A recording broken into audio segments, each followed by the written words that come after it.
সিলেট চট্টগ্রাম ঘুরে বিপিএল আবারও ফিরছে ঢাকায়। রোববার রাজধানীতে শুরু হবে শেষ পর্ব। বাণিজ্য নগরীতে বিপিএল শেষে জমে উঠেছে পয়েন্ট টেবিলের সমীকরণ। নিজেদের শেষ ম্যাচে রংপুরকে আসরের প্রথম হারের স্বাদ দেয়া রাজশাহীরও সুযোগ তৈরি হয়েছে প্লে অফে খেলার। এছাড়া টেবিলের 6-এ থাকা ঢাকারও শেষ 2 ম্যাচ জিতলে সুযোগ রয়েছে প্লে অফ নিশ্চিত করার। অন্যদিকে শীর্ষে থাকা রংপুর রাইডার্স আর ফরচুন বরিশালের অনেকটাই নিশ্চিত হয়ে গেছে প্লে অফে খেলার। তবে বাকি 2 দল কারা হবে সেটি জানতে অপেক্ষা করতে হবে আরও কয়েকটি ম্যাচ।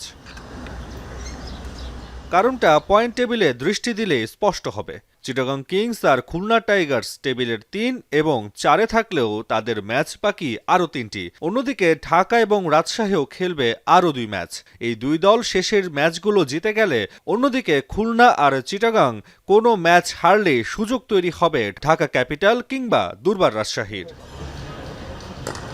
এই যখন অবস্থা, তখন বিপিএল এর ব্যক্তিগত পারফরম্যান্সের দিকে তাকানো যাক। এবারের আসরে ব্যাটিং বান্ধব উইকেটের সুযোগ বেশ ভালোভাবেই কাজে লাগিয়েছে বাংলাদেশের ব্যাটাররা। শীর্ষ 5 জনের 4 জনই দেশি ব্যাটার, যেখানে 3 জনেরই স্ট্রাইক রেট 140-এর উপর, রয়েছে 3 অঙ্কের স্কোরও।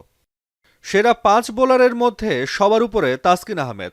6.5 ইকোনমিতে 22 উইকেট নিয়েছেন ঢাকা এক্সপ্রেস। এছাড়া তালিকায় থাকা বাকিদের মধ্যে আবু হায়দার রনি নিয়েছেন 15 উইকেট, আর আলিসের ঝুলিতে রয়েছে 12টি।